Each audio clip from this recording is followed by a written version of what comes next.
there seems to be something more at play in the heavyweight class than we're aware of. I just can't help but strongly feel there's a piece to this equation that's been kept from us, the audience. Let me ask you a question. What's a bigger fight for Jon Jones? Stipe Miocic or Tom Aspinall? And whatever your opinion, whatever answer are you bullish? Would it change? Would it change your anticipation? Would it change your decision making if you were going to watch or not? Regarding whether it was Tom or it was Stipe. And I've heard a number of conversations like this, and I participate them in myself. I read them and I go back and forth. But when the conversation's over, I come to the same feeling internally every time, which is, why are we discussing it? Like, why is it that we're discussing what's going to be next for Jon? As opposed to, what are we going to do in the meanwhile? And we just don't know when Jon is going to return. And it doesn't seem like a spot in this sport that would require as much thought, respect, speculation as it's getting. I mean, Jon has fought one time in 3 years and business moved right along. I mean, just for example, Red Panty Night is still a very real thing. The top star in the sport, not even maybe, is Conor McGregor. And business moved right on along. It didn't hold up a division, and other fights weren't failed to be booked because of the absence of Conor, just by example. The next biggest star in the sport was George Masvidal, who retired from the sport and doesn't do it at all, and things just moved right on along. And it just, when we begin to talk about Jon, I feel, right? And when I say this, I'm not talking about Chael. If I could put myself in there, here's what I want. I feel as somebody that stood back and observed Jon over the years and tries to have an understanding of the way that Jon's mind works and what his outside motivations are. So this is a guy who is clearly deeply motivated by something.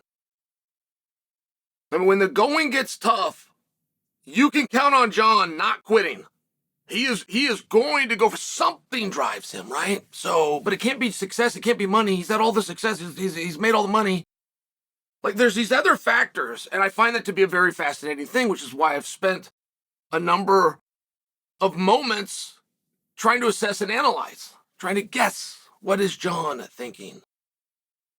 And if Jon is to come back and win his next fight, like the way the things sit right now, so the way they are right now, you put Jon in, he wins his next fight. Okay, great. So the UFC Heavyweight Champion. If you were to strip Jon, so no action of Jon, something comes out, a statement is made, it gets read through the media, we all understand that he's been stripped. Like no action, no effort, no politicking, no headaches, no any type of effort whatsoever gets done. But let's just say that happens, and then Jon comes back and wins his next fight. He is now a 2-time UFC Heavyweight Champion. So the resume will read differently and more favorably to Jon for the exact same action, the exact same output and effort, which is to come in and win his next fight. If he was to be stripped of the title. But that doesn't mean for those days that he's not champion because he was stripped that he thinks that trade is worth it. It's just a meaningful conversation to have because you're arguing about words anyway. The whole thing, you're arguing about words, undisputed or interim. Like, right, these words matter. Current, former. Like, this is what the whole debate is about.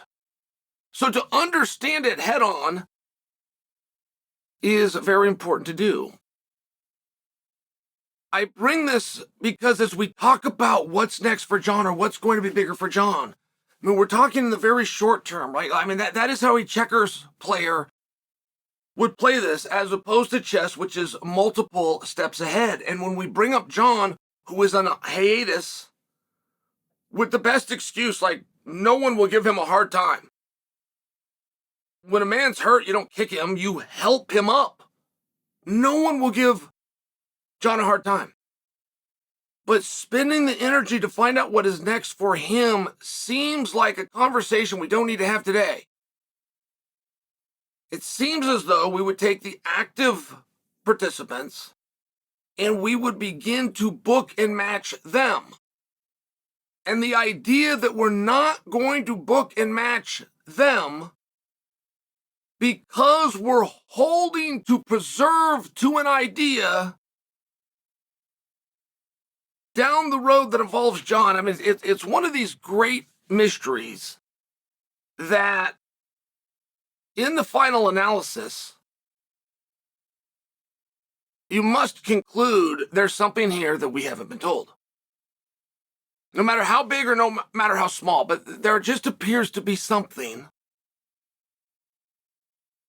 And if that's so private and somebody's keeping that to themselves, like I don't suggest for you that all the parties know it and they're keeping it from it. I suggest for you, one of the parties knows, just one, but is choosing to play this hand that affects so many others because of this one piece of information that we are not yet aware. So my initial question to you guys is, what's a bigger fight for Jon Jones, Tom Aspinall, or Stipe Miocic? And regardless of your answer, it still seems as though we would be looking to book the guys that are available. And then you figure out what it is they're fighting for. And that might be a deal breaker. I feel very confident in telling you, without ever talking to Stipe, I feel confident in telling you Stipe is not fighting unless there's a title up. And that includes against Jon Jones. If Jon is to be stripped, we'll preserve the match. We'll put Stipe and Jon together. I'm not confident that that's going to do it. For somebody with Stipe's success, not to mention what he's been promised, what he's been planning for, the way that he's been training, the great rival and nemesis wasn't Jon Jones.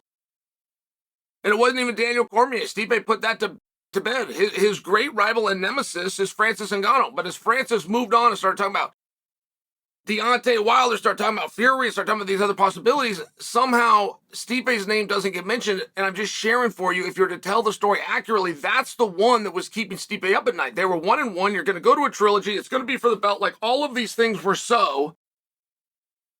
And as soon as they weren't so, that's where you insert Jon Jones. Well, what business does Stipe have with Jon Jones? You're looking around going, I got no problem with Jon Jones. What? Yeah, you do. He's got what Francis had, what Daniel had, which created your problem in the first place, which is the belt. So if I'm right within those narratives, if that is true, and I believe it to be, then I believe Stipe will fight anywhere that he can get a title. I don't believe this idea that Stipe is Jones or bust. I don't believe that. I believe when Stipe had the idea and created this thought to the world that it's Jones or bust, that was because Jones had the belt and for no other reason. Prior to Jones having the belt, Francis had the belt, and boom, that's who we wanted. Stipe, that's who we wanted, but it was for the belt. Prior to that, it was Daniel Cormier, and that's where Stipe's full attention was. And if I've got the right tool here, even if I'm holding it by the wrong end, if something I'm slightly missing, I would still maintain for you that us as a community, starting narratives and having arguments and debates and speculations of who we'd like to see next for Jon, I feel as though we're going in the wrong direction. We're not ever getting anything accomplished. It's like when we look at Tom Aspinall, what's next for Tom Aspinall? We don't throw out Jon. Jon isn't available. Jon's not available. We won't throw out Francis. Francis isn't available. We won't throw out Daniel Cormier. He's there. Like, we would understand without it ever be spoken that we're talking about active current fighters.